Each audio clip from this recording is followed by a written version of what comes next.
My name is Abraham Lincoln, and this is my story of reconciliation and healing. The future generations will refer to this period as a reconstruction. Now, let us get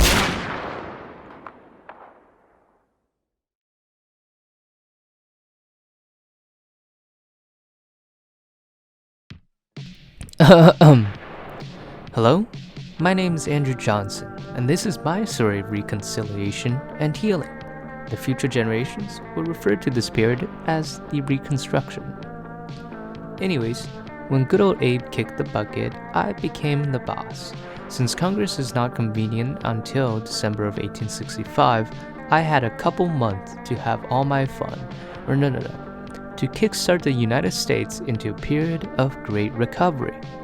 The first priority that we needed to get straight as the United States is to ensure my victory in the election of 1868. So naturally, I had to get the support of the Democrats. But the Republicans, they aren't exactly an easy bunch.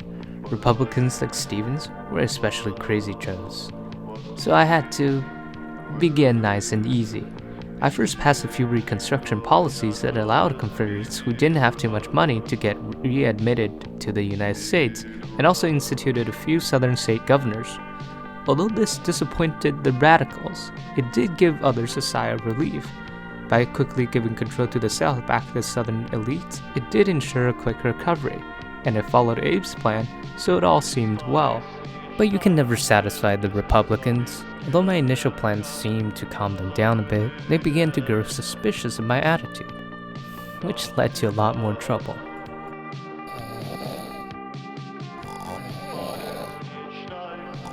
President Johnson, let's come to an understanding. President Johnson, may we discuss the Freedmen's Bureau? President Johnson. Ultimately, I politely agreed with all of their points. You see, most Republicans did not understand my opposition towards the civil rights. I grew up in North Carolina. Everyone's pretty racist there, so I had a natural inclination to being racist. However, since I was born in a very poor white household, I had a very unfortunate upbringing, and I naturally took a disliking to the corrupt and selfish Southern planter elites. Identifying with the Southern lower class, I wanted to help the yeoman Southerners. So you can see my natural disposition towards African Americans. I was in a difficult situation.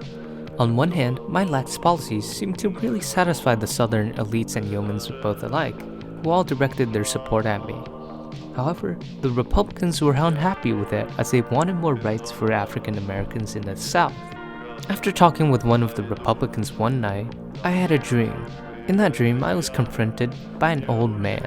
"My child, my faithful disciple." "Oh my God, are you Andrew Jackson?" "Yes, my child. I want you to remember one thing." "What, sir?" "Veto. Remember the veto. Veto. Oh my God, Andrew Jackson had so much dominance and power. If I had as much power and dominance as he did, the Republicans wouldn't bother me anymore. So I discovered and started using the greatest invention of the United States government, the veto. Very soon, two bills were brought before me that focused on the civil rights of African Americans and the Freedmen's Bureau.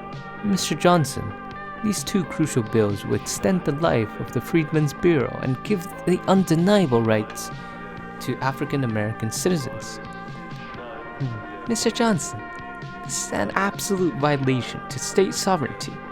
You grew up from the South, didn't you? You would love to support a Southern president, if you know what I mean. With the power of the veto, I can stop the Republicans from gaining too much control of the South, thereby gaining more support from the South. So, I decided to veto.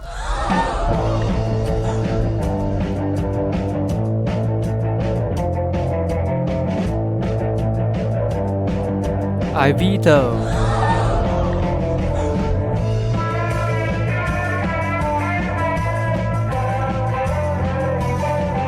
Veto.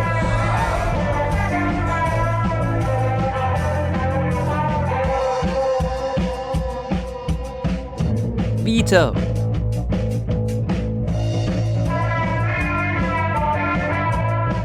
Vito, you know that your vetoes don't account for anything, right?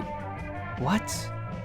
We've been overturning your vetoes with our vetoes. Oh, by the way, here's the tenure of office act, so you can fire anyone in your cabinet.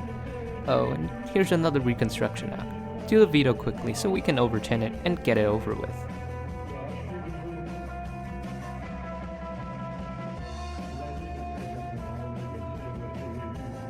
I veto. It's funny, huh? I've been fighting against Congress my whole presidency, refusing to retreat back an inch. Yet at this time, when my defeat is inevitable and the election is destined to be lost, I still didn't give an edge. Never thought of myself as a good person. I have an explosive temper, and I never change my views and perspectives no matter what happens. But I won't regret where my southern pride and upbringing led me, even if it meant to hell.